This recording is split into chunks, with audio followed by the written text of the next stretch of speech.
Boker Tov à tous, Bezrat Hashem, le cours aujourd'hui, il est dédié pour Ruben Haddad de Marseille, la Tzakha, dans tous les Yanim, pour lui et sa famille.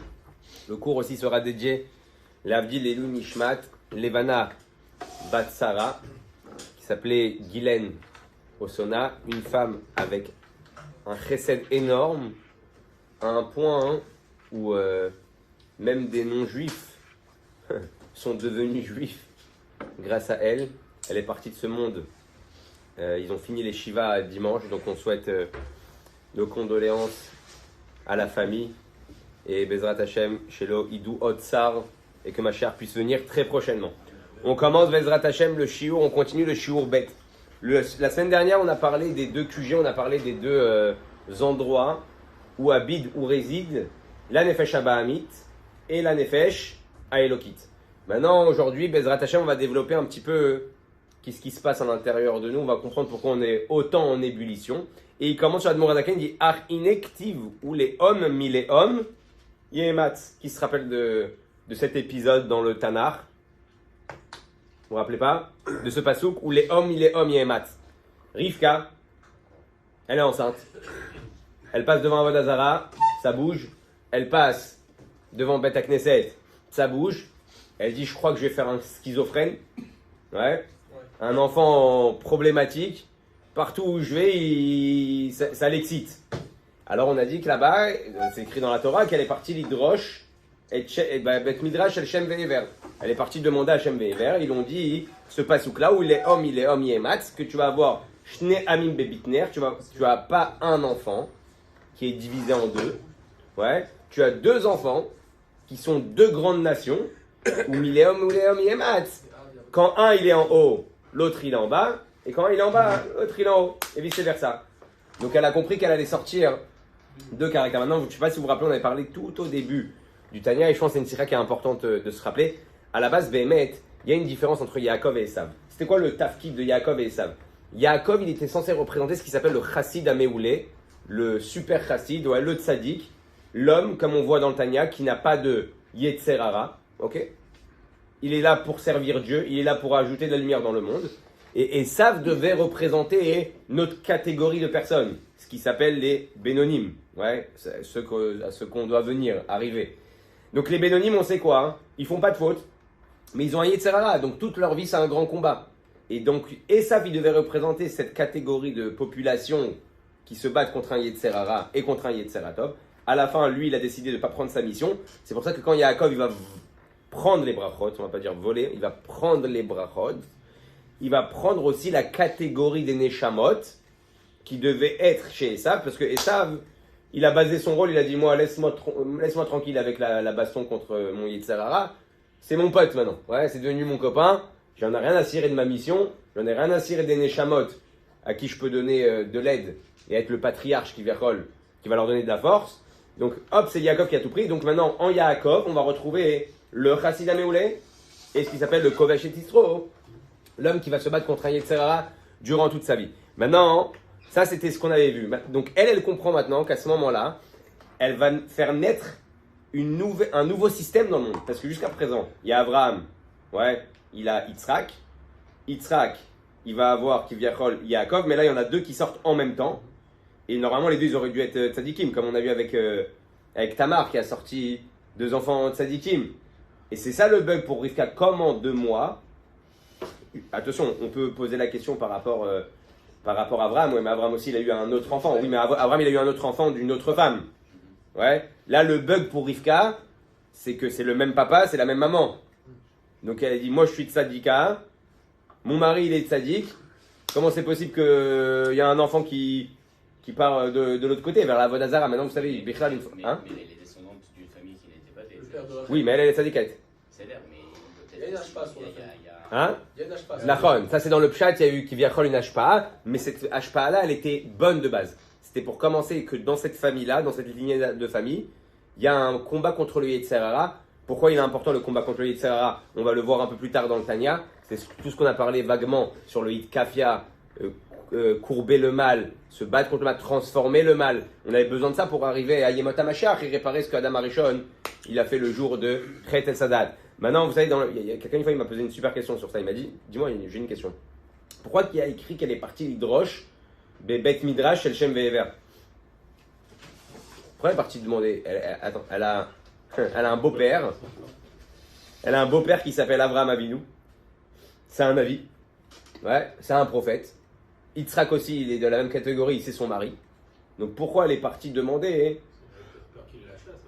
Pour avoir un avis, un jugement équitable. Alors regardez, il y a plein de pirouchim. Je ne sais pas si on va tous les dire parce qu'il y en a une tonne. Mais il y a des pirouchim qui sont très intéressants. Par exemple, le Zohar HaKadosh, il dit que Adam Arishon, il a écrit un livre sur le début du monde jusqu'à la fin du monde. Et ce livre-là, il est passé de Tzadikim en Tzadikim jusqu'à Shem et Ever. Shem et Ever aussi va le passer à Abraham. Mais Shem et Ever à cette époque-là, c'est eux qui sont baki dans ce livre-là. Donc elle se dit, eux, ils ont le livre des secrets du monde. Donc je vais leur demander, c'est quoi ce qui se passe à l'intérieur de moi. Ça, c'est ce qu'il dit le Zohar HaKadosh. Il y a le Gourari, le pirouche du Gourari, il dit quelque chose d'extraordinaire.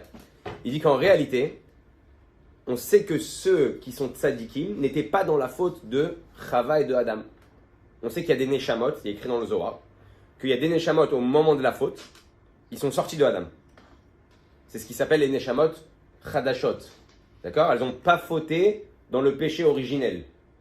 Elles n'ont pas voulu être avec Adam dans le bout. Parce que quand on dit Adam il est lourd, il n'aurait pas dû manger. Tu vois celui qui écoute sa femme. Et pourquoi elle l'a tenté? Verroulé. Les gars, on était tous dedans. On était tous dans l'embrouille. On était tous à l'intérieur d'Adam.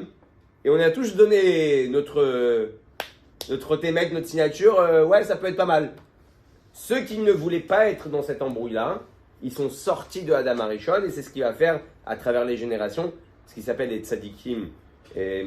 Yesod Olam, ce qui s'appelle les tzadikim qui sont Mushtalim Bechol Dor. Alors, pas tous les tzadikim sont Neshamot Hadashot, mais en tout cas, eux, c'est une catégorie à part. Maintenant, elle sait une chose, c'est que ceux qui n'ont pas été dans la faute n'ont pas reçu la malédiction de Adam et de Chava. Donc, la femme, elle n'est pas censée souffrir dans la grossesse. Donc, en réalité, elle ne souffrait pas de la grossesse. Elle se posait des questions sur ce qui se passe à l'intérieur d'elle. Pourquoi ça bouge? Maintenant, elle s'est dit, si je vais voir Abraham et que je lui pose la question, où Yitzhak mon mari, et je dis, il y a des trucs chelous qui se passent en moi, qu'est-ce qu'ils vont penser?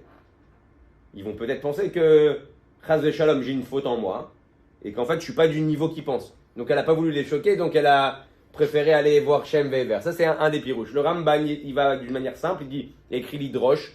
L'Hydrosh, c'est l'Hitpalel, c'est prier. Étant donné qu'à l'époque, la seule synagogue qu'il y avait, c'était Shem Ve'ever, c'était le seul Bet Midrash. Donc elle est partie là-bas. Et comme ça, il y a plein de pirouchim super intéressants pour celui qui veut la hyène là-bas. Mais un des pirouches qui est aussi très très beau, je crois que c'est le Pnei David.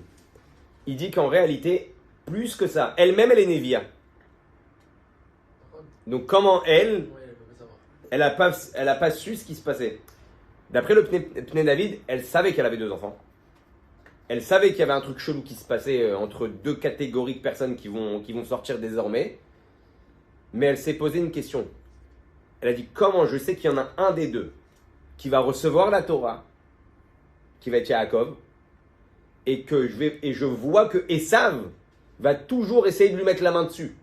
Comment c'est possible que l'enfant qui va arriver à Har Sinaï, qui va prendre la Torah, qui va reconnaître Hachem, il va toujours se retrouver, on n'a pas besoin de donner des grandes explications, il y a juste à voir les Hadashot aujourd'hui, ouais, les news, tu vois comment les nations du monde essayent sans arrêt, quand ça nous concerne à nous, le Ham Israël, de nous mettre la main dessus, de nous dire quoi faire, de nous dire comment faire. Et c'est ça qu'elle ne comprend pas, Rivka. Et qu'est-ce qu'il lui répond Shem Ever? Il lui dit, écoute, il y a le passage qui dit Yakol Kol Yaakov, et il y a Daïm, ouais, il y a des Esav. Il lui dit, sache une chose, c'est que tant que Yaakov, il parle de Torah, tant que la bouche de Yaakov, elle dit de la Torah, les mains d'Esav ne peuvent pas le toucher. Le moment où on arrête, où on diminue dans l'étude de la Torah, c'est là que les mains d'Esav, Chas Shalom, ils reprennent le dessus. Donc là, c'était plusieurs pirouchim pour le truc, juste pour comprendre que l'Admor Azaken, il commence où les hommes, yehematz. Là, le Admor Azaken te dit, sache qu'à l'intérieur de toi, tu vas avoir ce combat-là de qui va prendre à chaque fois le dessus, comme Yaakov et comme Esav. Donc imagine-toi quand tu vois la guerre de Yaakov et Esav pendant des années dans la Torah, qui était virulente, qui était violente. Qu'est-ce qu'on attend de toi à l'intérieur de toi? Ouais, c'est Betochecha, c'est à l'intérieur, c'est pas Stam Nichutz.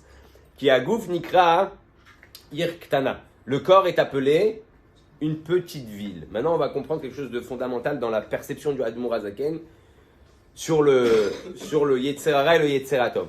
Il y a écrit comme ça dans Kohelet, Irktana, ok? C'est quoi Irktana? Va'anashim bameat, il y a peu de gens. Ou Ba'elea Melech Gadol est venu chez elle, un grand roi. Ou Matzaba Chacham, il a trouvé là-bas un Chacham, ok? Donc on a compris plus ou moins le machal. Il y a une ville, il n'y a pas beaucoup de gens. Il y a un roi qui vient pour prendre la ville et il trouve là-bas un homme Chacham. Les Chachamim nous ont dit c'est quoi Irktana? C'est le corps. C'est quoi Anashim Bameat? Le peu de gens qu'il y a, ce sont les membres du corps. D'accord? Ou Baelav Melech Gadol, c'est qui Melech Gadol? C'est Yetzer Hara. Ou Matzaba, et qu'est-ce qu'il trouve? Chacham, c'est qui un Chacham? C'est le Yetzer Hatov. Donc ça c'est le machal et le nimshal de Shlomo HaMelech, de ce qui se passe à l'intérieur de nous. Le Yetzer Hara, c'est pas un petit roi, c'est un grand roi. Mais quand il vient dans notre corps pour nous attaquer, il trouve quoi là-bas? Chacham. Un homme qui est capable de le contredire et d'aller contre ses propres volontés. Maintenant il te dit, et là il va parler de quelque chose d'extraordinaire. Comme deux rois qui veulent prendre la conquête d'une ville, ouais, prendre le contrôle d'une ville. Chacun d'entre eux veut prendre donc la meloucha, la royauté. Mais ça ne s'arrête pas là. Ça aurait pu s'arrêter où deux rois se font la guerre. Ouais. Donc là, qu'est-ce qu'on comprend par rapport à la semaine dernière? C'est que la semaine dernière, on a eu l'impression il y a deux endroits où la Nefesh Elokit et la Nefesh Abahnimit résident. Et chacun il est dans son troum. Chacun il est dans son domaine. Un dans les midot, dans le cœur, un dans la tête. Et personne ne s'embête. Il te dit non. Pour la Nefesh Elokit qui est là, comme pour la Nefesh Abahnimit qui est là, il y a une ville qui s'appelle le corps. Et la question, qui c'est qui va prendre le corps tout entier? Pas seulement une partie du corps. C'est-à-dire que la Nefesh, c'est pour ça que le combat il est violent à l'intérieur de nous. Parce que la Nefesh Abahnimit, elle ne se contente pas juste que tes mains fassent des bêtises, ou tes yeux fassent des bêtises, ou que ta tête fasse des bêtises. Elle veut que tous les membres, et c'est comme ça que ça marche dans une guerre. Un roi, il ne veut pas seulement prendre le contrôle d'un endroit, mais les gens qui sont à l'intérieur vont à l'encontre du roi. Il va tout faire pour dominer, ouais, pour dompter les gens, hein, les gens de l'endroit. Si c'est par leur faire des arènes, des jeux, des kiffs, si c'est par être dur, ou faire des xérotes, des décrets qui vont engendrer à la population de s'annuler complètement à la volonté du roi qui a pris la conquête de la ville. Il dit, c'est exactement ce qui se passe à l'intérieur de toi. Et les deux, ils se massacrent toute la journée, à savoir, pas qui a pris les yeux, pas qui va prendre le nez, pas qui va prendre les oreilles. Est-ce que je vais entendre de la Shonara ou je vais écouter de la Torah? Est-ce que je vais dire des bêtises ou je vais étudier la Torah? Les deux, ils veulent prendre entièrement le contrôle du corps. C'est-à-dire, ils ne peuvent pas supporter qu'il y ait une partie du corps qui soit encore sous l'emprise ou sous le contrôle, comme on a vu maintenant avec ce qui se passe à Gaza. Il nous reste juste Rafiar, hein, et tout le monde est en colère qu'il nous reste encore un endroit que on n'a pas. On se dit, si on n'a pas ça, en fait, à n'importe quel moment, tout peut revenir. C'est exactement la même chose. D'accord?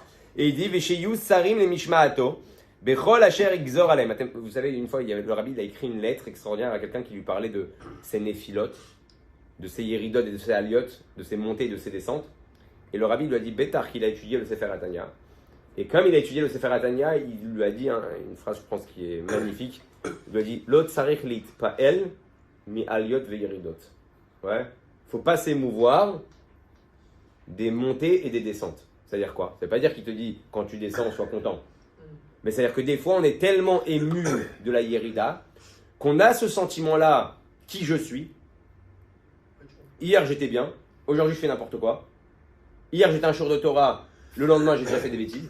Ou même, comme on a dit avant-hier dans le shiur. Des fois, le type, il va à un jour de Torah et de là-bas, il va déjà faire une bêtise. Ouais.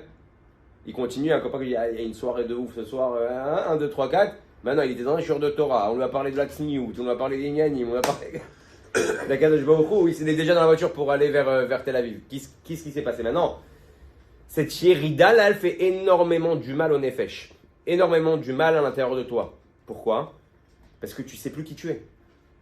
Et donc tu as l'impression à chaque fois que cette yérida n'est pas normale. Et le rabbi, ouais, exactement. Le rabbi dit, c'est normal. C'est comme ça que tu es constitué.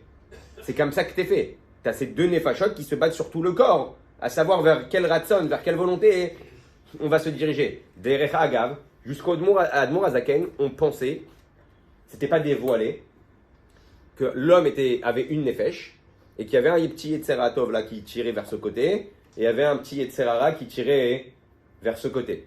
D'accord? C'est quoi qui vient quoi la problématique de comprendre comme ça? C'est exactement ce sentiment-là. Beaucoup de gens ont baissé les bras pendant leur vie, parce qu'ils se sont dit, bah finalement c'est pas pour moi. Ça frustre. Ça frustre. Tu arrives pas. Je suis un mytho. Ouais, j'arrive pas. Donc, tu me dis, ouais, je suis un tzaddik, ouais, tu me dis, bah, merkoulam tzaddikim, tu me dis plein de belles phrases dans tes boshi ou rib, mais de l'autre côté, je sais que je suis tout le contraire. Donc, tout ce que je fais, c'est du mytho. Alors, pour être un mytho, autant faire, autant kiffer, on ne vit qu'une fois. Ouais. Ça, c'est. Vous connaissez cette phrase, on ne vit qu'une fois, je crois que c'est la phrase la plus dangereuse du monde. C'est pas vraiment. Ouais, en général, on ne dit pas on ne vit qu'une fois, il faut que je fasse un maximum de mitzvot. Ouais, mais on ne vit qu'une fois, on peut faire un maximum de bêtises. Ah, bah, la Nekuda, elle est quoi? C'est que l'Admour Azaken, il vient te régler en fait ton nefesh. Il te dit, pourquoi tu ne dois pas t'émouvoir de ce qui se passe de ce combat-là? Parce que tu as été créé, comme on a dit, deux nefesh entièrement composés de la même manière. La nefesh abamit, comme la nefesh aelokit, elle a le sechel, elle a les midot, elle a les 10 sphirot à l'intérieur d'elle, elle a donc les livushim, tout ce qu'on a parlé dans les prakim d'avant. Donc c'est deux maharachot, c'est deux systèmes entièrement à l'intérieur de toi qui bossent, ouais, de manière constante. Donc en réalité, et le rabbi, il y a plein de lettres qui parlent à des gens, les gens qui s'appellent, ils se prétendent l'odati, l'omaamin, je ne suis pas religieux, je ne suis pas croyant, je suis chiloni. Le rabbi, on sait que le rabbi a été énormément contre ce moussak de chiloni. Le rabbi, il a vraiment écrit plein de lettres, comment on peut se dire sur soi-même, comment on peut appeler un autre juif chol. Chol, c'est profane, ça n'existe pas. Et le rabbi a des vikurim mamash extraordinaires dans des lettres, où le rabbi dit à la personne, je ne comprends pas comment vous vous êtes appelé Yehudi lo ma'amin, alors qu'il écrit Anachnu ma'aminim, bnei ma'aminim. Donc, c'est pas un choix en fait, c'est ancré en toi. Et là, le rabbi rentre dans ce système-là. Oui, jusqu'à maintenant. Et donc, et ça donne une perception même pour voir les autres. Parce que quand tu me dis, ouais, tout le monde il est beau, on a l'impression des fois que la chassidoute, elle fait un petit peu de. Tout le monde il est beau. Ouais, il y a des juifs, tu vois, vraiment, ils font. Yoter midai, ouais. Ils en font trop dans le Neged, ouais. Tu dis, c'est pas possible. Mais si tu comprends qu'il est composé de deux nefesh, que ces deux nefesh-là, ils se battent sur un même corps, et sur ce corps-là, peut-être que lui, malheureusement, à cause de l'éducation qu'il a eue, ou le manque de savoir, ou le Yetzerara, on va voir plus loin que le Morzaken dit, on ne peut pas juger son prochain parce que chacun naît avec un autre Yetzerara de rouler. La Nefesh Abamit a pris le contrôle de son corps. Donc, et le rabbi dit la vraie personne qu'il est, c'est une Neshama. C'est ce qu'il est réellement. Donc toi, tu dois l'aider à faire en sorte de dévoiler la Neshama pour qu'elle reprenne le contrôle de son corps. Et donc, tu n'as plus l'impression d'avoir affaire à des ennemis, tu n'as plus l'impression d'avoir affaire que à des Rechaïm. Il est peut-être Racha maintenant dans les comportements qu'il est en train de faire. C'est juste un manque de contrôle, c'est à toi de venir de l'aider logiquement hein, pour reprendre le contrôle. Maintenant, pourquoi c'est important de prendre ce contrôle-là? Parce qu'on sait qu'on ne peut pas penser à deux choses en même temps. Toutes les forces qu'on a à l'intérieur de nous, elles ne peuvent pas se décomposer en deux. C'est-à-dire que si je vois quelque chose de pas de Sanoua, je ne peux pas regarder en même temps quelque chose de Sanoua. Ouais, de Torah. D'ailleurs, c'est automatique en général. Si tu passes même sur Facebook, tu vois un truc pas de Sanoua et d'un coup tu vois un truc pas très loin, juste en dessous, la photo d'un tzaddik, tu fais ton choix. Ouais. Tu restes pas entre les deux photos, c'était normalement composé, hein, je parle, ouais. Tu sens qu'il y a un bug. Donc, pourquoi? Parce que chaque force va être prise par contrôle, comme on a dit, par une des nefashot. Et donc, ça veut dire que si j'ai pris tes yeux, alors je vais chercher à regarder oui, des vidéos de tzadikim et des shurim de Torah. Si j'ai pas pris tes yeux, ben, l'autre côté il va prendre les yeux, il va essayer de chercher des choses qui sont pas de Sanoua. Et pareil dans toutes les forces, dans toutes tes énergies, dans tes façons de penser. Soit je réfléchis sur un cours de Gemara, soit je réfléchis peut-être, ouais, où il y a le parvé comme on a dit, mais automatiquement ça va pas rester parvé. Ça va aller soit vers là, soit vers là. Donc on continue, il dit, car j'étais un nefashot d'Aelokit, ve'achiyunit, abemit mshema klipa, nilchamot, zo imzo, à la gouf ve'alevarav, ve'chol evarav. Ve'shaelokit, chefetza o retsona. Maintenant, la nefesh Elokit, c'est quoi sa volonté? Shetei levada moshelet alav u'ma'anigato. Vechol Aivarim Yu Sarim Mishmata. Premier niveau. Premier niveau, c'est quoi de la conquête? C'est ce qui s'appelle, on a dit, le Hitkafia. Le premier niveau que la Nefesh Elokit elle veut chez toi, c'est de plier le Yetzer Hara, que maintenant tes membres, ils vont faire ce que la Nefesh Elokit demande. Maintenant, vous savez, c'est quoi le Hitkafia? C'est que je fais un bras de fer, donc je domine les énergies et les forces qui sont à l'intérieur de moi. Ça ne veut pas dire que ça ne peut pas se relever. Maintenant, c'est quoi la différence? Vous savez, on avait parlé du Eved Ivri et du Eved Kenaani. Vous vous rappelez du Eved Ivri et Eved Kenaani dans les parachiotes de Mishpatim? C'est quoi la Nekuda là-bas? Dans la Chassidut, on explique que le Eved Ivri, c'est le Eved. Bichal, il y a écrit là-bas Mishe Kana Eved Ivri. Kana a donné à Tzmo. Il s'est acheté un maître à la maison. Tu imagines, tu achètes un servant juif. Et il va à la fin, il va te dire je suis crevé, c'est toi qui vas faire les courses. Ouais. Hein? En fait, il y a tellement de lois que tu dois respecter par rapport à lui qu'en fait, tu t'es mis une galère à la maison. Ouais, mais d'après la Chassidut, c'est l'arnaque, ouais.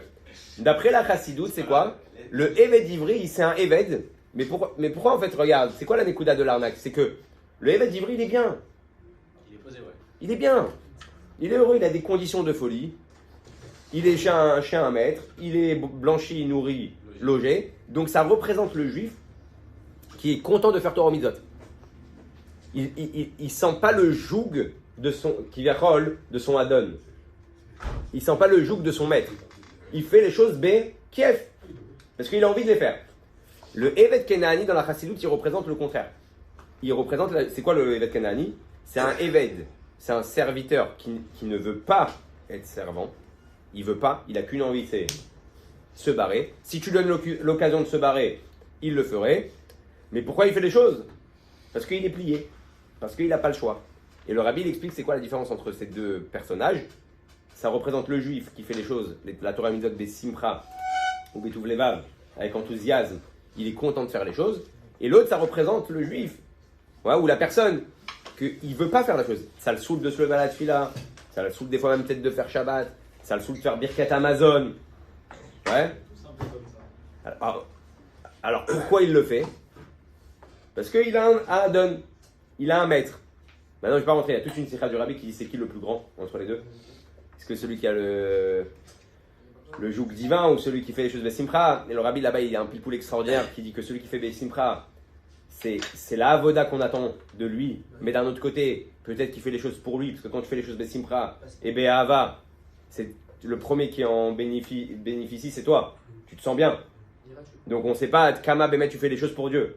Tandis que celui qui est Adon, le problème c'est que il kiffe pas, mais on est sûr qu'il le fait parce qu'il est plié à Dieu, parce qu'il a une abnégation envers Dieu. Donc chacun d'entre eux. Ça contredit quand même plusieurs choses. On nous demande quand même de travailler assez dans Alors très bien. Ok, bon, il m'a forcé à parler de la sikha du Rabbi. Alors, Béhémet, il y a tout, dans les années, il y a eu tout un pilpoul enfin pas un pilpoul, les Rebbeim, ils ont prôné pour un certain travail. Soit le travail du Eved Kenaani, soit le travail du Eved Ivri.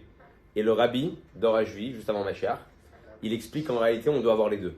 Et c'est quoi avoir les deux? Il dit d'un côté, tu dois être comme le Eved Ivri, servir Dieu, Besimcha, Betuv Levav, être joyeux, être heureux. Derechag, vous savez que le Rabbi, il a dit Meforash, que si les Juifs, ils font Torah ou Mitzvot, Beofen Shel Simcha, d'une manière joyeuse, il n'y a pas plus grande chance de force pour que nos ennemis tremblent. C'est pas les F-35, c'est pas les Kippa de Barzel. Ouais, c'est pas ça qui fait trembler nos ennemis. Nos ennemis ils tremblent et ils vont se cacher dans des tunnels quand ils voient le Ham Israël, Be'achdout, qui mettent les tefilines, qui chantent, qui sortent des Sefer Torah à Gaza, qui font la prière. Ils le font pas en mode gum-gum. Ils le font en mode Simcha, ils dansent, ils mettent la musique, ils roulent, tout ce qu'on voit les vidéos Baruch Hashem depuis 5 mois. C'est ça qui engendre aux ennemis de trembler. C'est un système que Dieu il a mis. Si le Ham Israël il travaille comme ça, l'ennemi Yachar il se cache. Donc la Nekuda elle est quoi? Tu dois servir Dieu Bessimcha Betuv Levav. Et d'un autre côté, tu dois aussi ne pas oublier que tu fais les choses par abnégation et que tu les fais pas là pour kiffer toi. Donc tu dois avoir le mélange des deux avadim à l'intérieur de toi. Donc tu kiffes, et dès que tu sens que tu kiffes trop, tu te rappelle que tu le fais pour qui? Pourquoi? Par abnégation envers Akadosh Baruch Hu. Parce que comme le Hadmour Zaken il a dit, si Dieu m'avait demandé de couper du bois du matin jusqu'au soir, j'aurais coupé du bois avec le même enthousiasme que je me mets de filine. En gros, il te dit quoi? Moi, c'est l'homme échané ce que tu me demandes de faire. Ce que tu me demandes de faire, je le fais avec enthousiasme, avec abnégation. Donc c'est exactement ce même ignan. Et juste pour continuer, il dit Ubetelim et cela les gamrés. Donc le premier niveau, c'est que la Nefesh Elokit chez toi, elle veut que les membres soient pliés à sa volonté. Pour l'instant, ils sont pliés, mais ils ne sont pas encore complètement annulés. Le deuxième niveau, c'est arriver à Betelim et cela les gamrés. C'est quoi Betelim et cela les gamrés? Qu'il soit annulé, tellement il a conquis ton corps, qu'il soit complètement annulé à sa volonté. Ça veut dire, vous savez, aujourd'hui, tu fais même pas attention, ton cerveau y pense. Tu veux bouger la main, s'il y avait Chaz de Shalom, un délai entre ce que ton cerveau veut faire et la main qui bouge, bon, il y a un bug. Ouais. Il y a un problème. Il y a un problème quelque part. Donc tu sens pas que ton cerveau il a dit bouge à droite, bouge à gauche. Ça se fait d'une manière instantanée. Et ben en réalité, la Nefesh Elokit, elle veut que tu arrives à un matzav où quand par exemple quelqu'un te demande la tzedaka, c'est instantané. C'est comme quelqu'un qui va bouger son membre pour aller à droite ou pour aller à gauche, automatiquement d'une manière instantanée. Dès qu'il y a une mitzvah, tac, tout de suite il fait. Vous savez que Birlal, il y a le Rabbi Rachab, il témoigne sur lui que depuis l'âge de 13 ans, il a éduqué son corps de ne faire que ce qu'il y a écrit dans le Shulchan Aruch.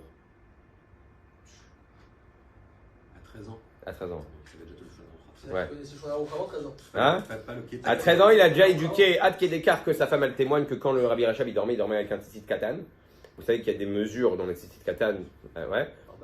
Et le Rabbi Rachab quand il bougeait et que le tzitzit bougeait un petit peu et que ça pouvait enfreindre Chaz de Shalom le Shulchan Aruch, il se levait tout de suite. Et il était en plein sommeil, il était en train de dormir. Donc c'est-à-dire son corps il était habitué que s'il y a un bug Shulchan Aruch, c'est automatiquement ça il pouvait pas faire quelque chose qui allait à l'encontre du Shulchan Aruch. Torah vivante. Ouais, et bijouk. Et tout ce qu'il faisait, c'était matché avec le Shulchan Aruch. S'il faisait une chose, tu pouvais exactement, Torah vivante, tu le regardes, tu comprends le Shulchan Aruch par rapport à ses actions et par rapport à tout ce qu'il va faire. Et donc il dit comme ça, ou Merkava et Léa, et sur ça on va finir. C'est quoi Merkava et Léa? Là on arrive à un niveau encore plus grand. C'est quoi le Inyan du Merkava? Vous savez c'est quoi le Inyan du Merkava? Le Merkava, un char, c'est qu'il est complètement annulé à la volonté du Rochev, à celui qui est, pour ça qu'on appelle Abraham, Yitzhak et Yaakov et David Ameler, Merkava de Dieu. Ça veut dire qu'ils avaient ils sont arrivés à un matzav où ils n'avaient même plus aucun combat, ils n'avaient plus aucune volonté propre. Ils ne faisaient que ce que Dieu attendait d'eux. C'est pas possible d'aller ni à droite, ni à gauche. Tout ce qu'ils faisaient, même quand ils levaient le petit doigt, c'était la volonté de Dieu. C'est devenu des Merkava, des chars d'Akadosh Baruch Hu. Veyu livush leser prinotea, ou shlosha livushéan niskarim leel, sheitlapshu kulam bevre agouf. Derechag, par rapport au Inyan qu'on a parlé, on peut finir très bien. Il dit, par rapport au Inyan qu'on a parlé du Hitkafia. Le Hitkafia, c'est un vrai travail contre son propre Yetzerara. Maintenant, il faut savoir que dans le Inyan du Hitkafia, il y a une belle histoire. Il y avait le Rabbi Nissan Nemanov, vous avez entendu parler, le Rosh Yeshiva de Brunois, un grand chassid d'un niveau spirituel énorme. Et là-bas, dans la Isha, il parlait énormément de Hitkafia. Hitkafia, c'est que tu peux prendre un café, mais peut-être pas de sucre. Ouais. Comme ça, tu montres à ton corps que c'est pas elle qui. C'est pas une année à 100%. C'est le lien de la pré-shoot. C'est pas vraiment la pré-shoot. Je vais arriver à là. C'est pas réellement le lien de la pré-shoot parce qu'on te demande pas de pas boire. La pré-shoot, c'est déjà tu rentres dans un mode de tsom. C'est extrême. Tu vois? Son niveau dans la pré-shoot en réalité. Oui, mais c'est une pré-shoot qui continue à te donner ce que le corps a besoin sans te séparer du monde, mais en lui montrant que c'est pas elle le patron. Par exemple, tu veux boire de l'eau. Attends, 5 minutes. Voilà, exactement. T'as un repas maintenant, un repas et tout de suite. Ne saute pas dessus, t'attends 5 minutes. Tu dis à ta Nefesh Abahamit, ok, 5 heures, il est midi 10 on commence. Et là pendant 10 minutes t'es comme ça devant et ta Nefesh Abahamit à l'intérieur, elle s'excite. Ça va devenir froid, ça va être pas bon. Regarde, tout le monde va finir de manger avant toi. Et toi tu ouvres un livre de Teilim et tu fais Teilim. Je lui fais chemette, elle a envie de mourir à l'intérieur, ouais. C'est pas comme ça que David Ameler il a commandé son Isara. Velibi halal bekirbi, nachon. Un Dainyan, c'est comme ça que David Ameler il a dit Velibi halal bekirbi, pourtant il y a écrit quoi? David Ameler, David Amelach, il avait des tapes de roi. C'est quoi l'Ibir al Bekirbi qui vient par les jeunes, il a cassé son Yetzerara. En fait, un des pirouches là-bas, c'est que il était sur la table, il faisait tellement de kafia qu'en fait, à la fin du compte, toutes les tables qu'on lui mettait devant lui, il n'avait plus aucune Et le manger mashmaout. Hein? Avaté Avot, le manger aussi. Nachon. Donc là, il te dit, donc le Rav Nissan, une fois, il est dans un cours, donc il parlait beaucoup de kafia. Il y a un bachour, il vient avec une tasse de café, qu'avec de l'eau chaude. Ouais. Kafia. T'as dit qu'il faut faire de kafia, donc il a pris de l'eau chaude, mais sans café. Le Rav Nissan, il lui a mis une baffe. Il lui a dit, quand tu fais de kafia, hein, t'as besoin que tout le monde voit que tu fais de kafia. Genre déjà, ton café, il est problématique. Ouais, t'as besoin que tout le monde dise, oh voilà, quel sadique, oh là là, il fait de café, il met pas de café dans son truc, oh là là, ouais. Il lui a dit, si tu veux vraiment faire de café, prends du café, mais pas de sucre. Personne ne saura qu'il n'y aura pas de sucre dedans. Il n'y a que toi qui ressentiras la chose.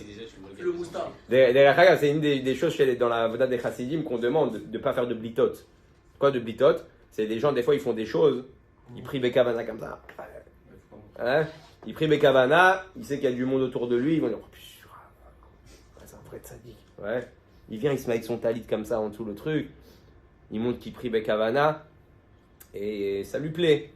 Ça lui plaît, ouais.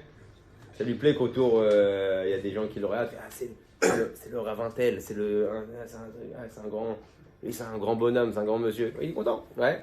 Bon, c'est bien, mais c'est pas le travail des chassidim.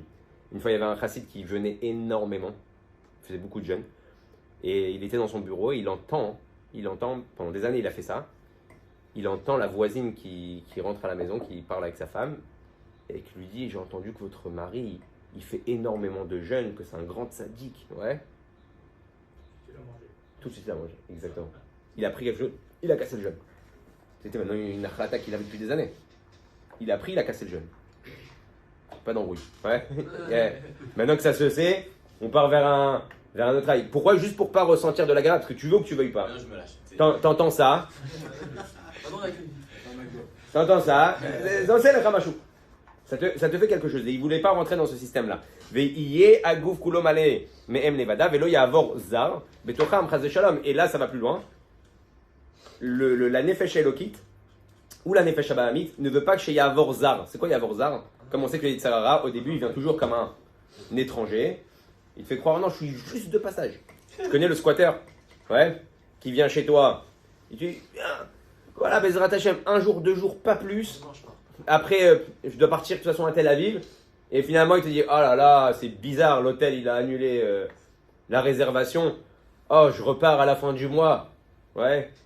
Bon, ben, reste. Ouais. Ouais, c'est pas grave, reste. Ouais, et le type qui devait venir 2 jours chez toi, il est resté 1 mois. Et à la fin, tu craques, t'es content quand il reprend l'avion. C'est exactement ce qui te fait le Yetzerara. Au début, il vient en mode passage. Il passe, il dit à la Nefesh Elokit, donne-moi juste un bras. Donne-moi juste un œil. Une petite bouche, 2 minutes. La bouche, 2 minutes. Je l'utilise 2 minutes. Ouais. Et je te la rends. Et comme ça, il veut. Et donc, même ça, la Nefesh Elokit, elle n'est pas prête à céder. Donc, le combat, il est instantané. Ouais. À chaque seconde. Ouais, chaud-froid bidou. Maintenant, juste pour finir, Bezrat Hashem, avec une petite histoire. Par rapport au Inyan de Merkava Hashem, une fois, il y a un chassid qui est venu voir le Admor Azaken et qui lui a dit, c'est quoi la différence entre la Torah Chassidut, ouais, et le Moussa? Arrête, les deux emmènent un homme à la crainte de Dieu. Les deux emmènent un homme à faire la volonté de Dieu. Donc, quelle est la différence? Parce que là, on voit qu'on parle beaucoup de l'âme animale. Et on veut voir, essayer de comprendre c'est quoi un petit peu la différence de perception. Le Admor Azaken, il dit, je vais te donner un machal. C'est comme quelqu'un qui est chez lui le soir, et il entend la porte de la maison s'ouvrir, et il voit un mec avec une lampe, une torche, une cagoule, ouais, qui vient pour cambrioler. Il y a une personne, qu'est-ce qu'il va faire? Il va hurler, il va crier, il va même prendre s'il a un pistolet, il va tirer en l'air. Qu'est-ce qu'il a fait? Il a fait fuir le voleur. Le voleur, il s'est enfui. Maintenant, tu n'es pas sûr qu'il va parvenir. Tu es toujours sur tes gardes. Il peut revenir à n'importe quel moment. Il peut revenir quand toi, tu es parti en vacances. Il peut attaquer le voisin. Donc, en fait, tu n'as pas annulé le voleur. Tu lui as juste fait peur. Donc, il s'est retiré. Il dit, il y a un autre. Il voit le voleur qui arrive. Il allume la lumière. Il dit, ah, Yahweh, il dit, qu'est-ce que tu fais? Pourquoi tu fais ça? viens t'asseoir, viens boire un café, viens manger. Ça, c'est un Tunisien. Ouais. Viens, dame croûte, un petit bourra. Viens, explique-moi pourquoi tu fais ça. Et le voleur, il dit, écoute, il lui explique qu'il est pauvre, qu'il doit nourrir sa famille, qu'il a grandi sans parents, que c'est ce qu'il a appris. Ses parents ne lui ont pas appris de métier, il ne sait pas travailler. Et lui, il lui explique que les gens qui travaillent, ils ont une parnassa. Ouais. Et là, il lui propose, regarde, j'ai un beau business, j'ai un beau travail, je peux te donner un rôle, un tafkid, même un endroit où t'abriter ou dormir, et plus tu vas prendre une mascorette tous les mois, et tu n'auras plus besoin de voler. Et là, d'un coup, le voleur, il comprend que c'est pas Mishtalem, ça vaut pas le coup. Ouais, de continuer dans cette ambiance-là et de se faire un jour attraper, et de rouler, ou peut-être des fois d'aller faire un casse et il n'y a rien du tout, alors qu'il peut avoir quelque chose de sûr avec quelqu'un de bien. Et il dit, c'est exactement ça, les deux hashkafot. Il y a une hashkafa, donc ça marche les deux. C'est faire fuir le voleur, mais on ne sait pas par où il va rentrer, quand il va venir. Donc à chaque fois, on attaque, donc on doit pousser des cris, on doit faire peur, ouais, à la Nefesh Abahamit. Lui parler du Gehinam, lui parler de plein de choses qui sont difficiles à entendre même des fois, mais c'est la vérité. Mais au moins, à chaque fois qu'il revient, je le fais fuir. Et il y a la deuxième shita, hein, comme on est en train d'apprendre, avec la Nefesh Abahamit et la Nefesh Alokit, de prendre le contrôle. Parce qu'en fin de compte, il y a un détail que je n'ai pas dit, c'est bien que je rappelle cette histoire, c'est que la Nefesh Abahamit, c'est ce qui s'appelle aussi la Nefesh Achiyunit. Qui c'est qui fait vivre le corps? C'est la Béhémite. Comme on a dit que le sang, le cœur veut rouler. Donc c'est elle qui fait vivre le corps. La Neshama, c'est au-delà de ce qu'on peut percevoir. On ne voit pas la Neshama, tandis que le sang, c'est concret. Donc en fin de compte, quand on te dit que la Nefesh Elokit a pris le contrôle du corps, ouais, elle a convaincu aussi la Nefesh Abahamit de travailler dans son sens.